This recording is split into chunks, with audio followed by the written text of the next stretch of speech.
சிவம்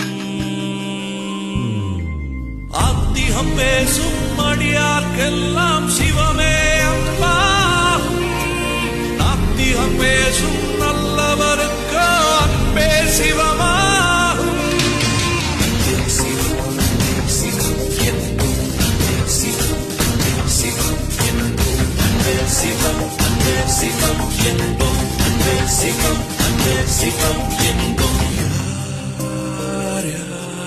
சிவம்